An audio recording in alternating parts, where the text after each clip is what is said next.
সন্দীপ সিক্সি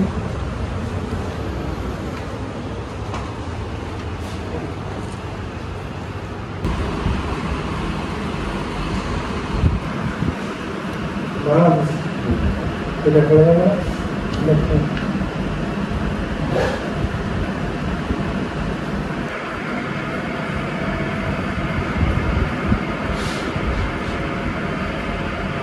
এই স্বস্তিতে এসেছিলাম। কালকে তো একটা রাত্রিবেলা বিশাল বড় অ্যাক্সিডেন্ট হয়েছে।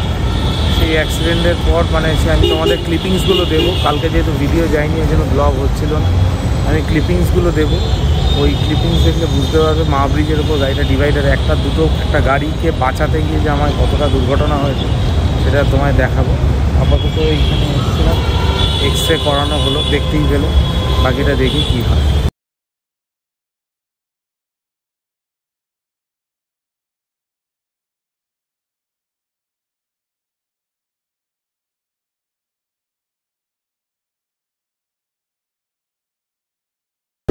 এই যে আপাতত ক্রেপ ব্যান্ডেজ বাঁধা, আর এরপর ওই হ্যাঙ্গিং বেল্টটা দিয়ে হাতটাকে ঝুলিয়ে দিতে। বাড়িতে তো এলাম, বাড়িতে আসার পরে কোন ডক্টরকে দেখাবো সেটা নিয়ে একটা হচ্ছিল। কোনো ডক্টরের হুট করে কোনো অ্যাপয়েন্টমেন্ট পাচ্ছিলাম না। তো তারপরে মেডিকাতে অ্যাজ ইউজুয়াল বিকাশ স্যার বললো শুভমকে যে তুই আয়, আমি তোকে ব্যবস্থা করে দিচ্ছি। তো আমরা ডক্টর বিকাশ কাপুর স্যারকে দেখাতে যাচ্ছি। দেখানো হোক। ঠিক নেই ওই স্যার আছেন না অন্য স্যার আছে? হ্যাঁ ওই স্যার আছেন না অন্য স্যার আছে জানি না, মানে ওনার উদ্দেশ্যেই যাচ্ছি, জানি না কোন স্যারকে দেখাতে পারবো, দেখিয়ে তারপর আমি আপডেট দিচ্ছি। হয়ে গেছে, অলংকার নিয়ে বাড়ি যাচ্ছে। ওর ভীষণ অস্বস্তি হচ্ছে সিরিয়াসলি, কিন্তু কিছু করার নেই। যাই হোক, লাক খারাপ থাকলে যা হয়, সময় খারাপ চললে যা হয়। আমি জানি না এটা শেষ কোথায়, কারণ অনেক দিন ধরে আমরা খালি বলছি আমাদের সময়টা খারাপ যাচ্ছে, সময়টা খারাপ যাচ্ছে, সময়টা খারাপ যাচ্ছে। প্রতিবারই একটা করে বিপদ হচ্ছে আর ভাবছি এন্ড, এবার একটা টার্নিং আসবে, আর ultimately end of the day আবার একটা বিপদ আসছে। যাই হোক, কালকে কি কি ঘটনা ঘটেছিল, শুভমের ফোন এলো, তারপর কি কি হলো সেটা মনে করতে চাই না। শুভম ক্লিপগুলো তোমাদের সাথে শেয়ার করবে। আর 3 উইকসের জন্য বাড়িতে তো ওকে রাখা যাবে না, না কাল থেকে, বাট ও বেরোলে পরে যদি আমাকে সঙ্গে করে একটু মনে করে যোগ্য মানুষ হিসেবে নেয় তো নেবে, ঠিক আছে? ওকে, কেমন লাগছে ব্যথাটা? ব্যথাটা তো হচ্ছে। বাড়িতে ফিরলাম, বাড়িতে ফিরে গা হাত পা ধুলাম, গা হাত পা ধুয়ে পুজো দিলাম, পুজো টুজো দিয়ে এই জাস্ট একটু বসলাম। এর মধ্যে আমার মা এসছে, ভাই এসেছে, এই যা। এখন একটুখানি শুভমকে আগে ম্যাগি করে দিই, তারপর বাদ বাকি কথাবার্তা। আমারও এত মানে কি বলবো, কালকে রাত 12টা থেকে জাগা, মানে এটা যে কি, মানে আমি বোঝাতে পারবো না যে কি ঘটনাটা। আমি যখন শুনেছি যে কি অবস্থা, তো শুভম আমাকে শুধু বলছে, তখন বাজে 12:15। হ্যাঁ, শুভম আমাকে তখন বলছে, আমি আবার কালকে কি করলাম, কালকে আমি ডাল ফ্রাই বানিয়েছিলাম। আমি ভাবলাম যে শুভম আসুক, শুভমকে বলবো একসাথে খাবো। শুভম বলে হ্যাঁ ঠিক আছে, আমি তাড়াতাড়ি চলে আসবো, মা তুই একটু ওয়েট কর, একসাথে খাবো। কোথায় কি, শুভম আমাকে 12:20 ফোন করে বলছে রিমা এরকম অ্যাক্সিডেন্ট হয়েছে। তখন থেকে স্টিল আমি এই খাটে হেডরেস্টের মধ্যে শুধুমাত্র মানে পিঠ ঠেকিয়ে বসে রয়েছি। মা উঠেছে যখন 4টের সময়, তখন আমি মাকে বলছি রাত্রিবেলা আমি আগে জেনেছি ওর কি হয়েছে, বলে আমার সেরকম কিছু হয়নি, হাতে একটু লাগছে। তারপরেই পুলিশের এইসবের জন্য আমার একটা ভাই আছে, আমি তাকে ফোন করেছি। সেটা করতে বাড়ির সবাইকে তখন ব্যতিব্যস্ত করে আমি কি করব। তারপরে আমি ভাবছি কেউ না কেউ তো যাবেই ওয়াশরুমে, তখন আমি বলবো, আমি গিয়ে ঘুমিয়ে থাকবো, ওই টাইমে বলবো। তারপরে মা গেছে যখন, তখন বাজে 4:05, তখন মা আমাকে বলছে কিন্তু বসে আছিস, বললাম এই ঘটনা। সবাই এসছে শুভমকে দেখতে, সবাই আমাকে ফোন করে যাচ্ছে। তো আজকের ব্লগটা তো প্রচণ্ড অগোছালো হয়েছে, এর মধ্যে যে ব্লগটা করতে পেরেছি এটাই অনেক।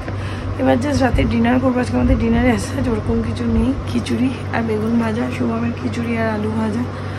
শুভমের মনটা খুব খারাপ বিকজ অফ ওর গাড়িটার জন্য। ওর গাড়িটা মানে ওর কাছে ওর বাচ্চা, ওর কাছে ওর সব কিছু। ওর গাড়ি ঠিক থাকলে ওর মনে হয় জগৎ ঠিক থাকে। তো ঠিক আছে, কালকে থেকে শান্তজিৎ এই সাপোর্টটা দিল, শান্তজিতের গাড়িটা শান্তজিৎ দিল, তো রাহুল চালাবে।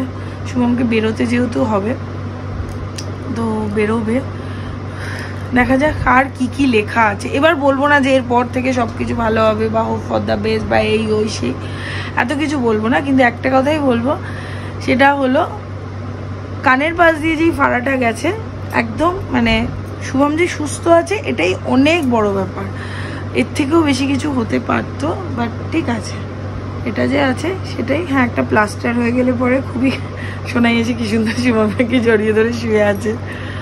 সত্যি কথা, মানে আমাদের বাড়ির না সবার মুড অফ হয়ে গেছে। কালকের থেকে আজকে সারাদিন অবধি তো চললো, যা চলার চললো, যেভাবে হলো ঘটনাটা, মানে আমি এখনো একটা ট্রমার মধ্যে পড়ে আছি।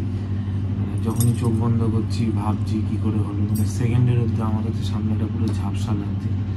আমিও চেষ্টা করেছিলাম একটা অন্য গাড়িতে, এবং সেই গাড়িতে যে বাচ্চাটা ছিল তাকেও বাঁচাতে, অবশ্যই বাঁচাতে পেরেছি। বেসিক্যালি মা ব্রিজের ওপর দিয়ে একটা উবের যাচ্ছিল, উবেরটা হট করে বাদিকে দাঁড়িয়ে গেল, দাঁড়িয়ে যেতে আমিও স্পিডটা কন্ট্রোলে নিলাম। তারপরে যখন আমি ওকে বাঁচিয়ে ডান দিক ঘিরে বেরোচ্ছি, সঙ্গে সঙ্গে ও আবার ডান দিকটা এমনভাবে মারল, আর তার মধ্যে দেখি জানলা থেকে একটা বাচ্চা মাথা বার করে আছে এমনভাবে। এইটাকে করতে গিয়ে আমি জাস্ট গিয়ে ডিভাইডারে ধাক্কা লাগে, গাড়িতে উঠে যাই। যাই হোক, অল সেফ, সবাই ভালো আছে, সুস্থ আছে। শুধু হাতটাই আমার হয়েছে, এখান থেকে হয়েছে তোমার ওই হাড়ে কোনো ডিসলোকেট বা এই হয়নি, ফ্র্যাকচার হয়নি। তোমার কি বলে লিগামেন্ট, যে লিগামেন্টগুলো থাকে সেই লিগামেন্টের উপরে হাড়টা চাপ পড়ে গেছে। তো সেটাকে জাস্ট এই বুড়ো আঙুলটাকে ঠিক রাখার জন্য আমাকে এতটা করতে হবে। এটা 3 উইক থাকবে, 3 উইক্সের পর আমাদের যেতে হবে, গিয়ে তখন দেখে তারপর বুঝে এটা কাটবে। আপাতত এই দশা, আর কিছু করার নেই। Hope for the best. এই জন্য আমরা সবসময় বলি ভালো থেকো, সুস্থ থেকো। সত্যিই সবাই খুব খেয়াল রেখো, ভালো থেকো, সুস্থ থেকো। আর ব্লগটা বাড়াচ্ছি না, ক্লিপিংসগুলো নিশ্চয়ই দেখেছো, বুঝতেই পেরেছো। খুব সেফলি থাকো, এটাই আমার প্রে। আর কথা বাড়ানো না, ভালো থেকো, সুস্থ থেকো, ভালো রেখো, সুস্থ রেখো। যদি ব্লগটা ভালো লেগে থাকে, do like, share, comment and subscribe করে দিও। নিজের ফ্রেন্ডস আর ফ্যামিলির সাথে অবশ্যই ব্লগটা শেয়ার করো। গুড নাইট, শুভরাত্রি, টাটা।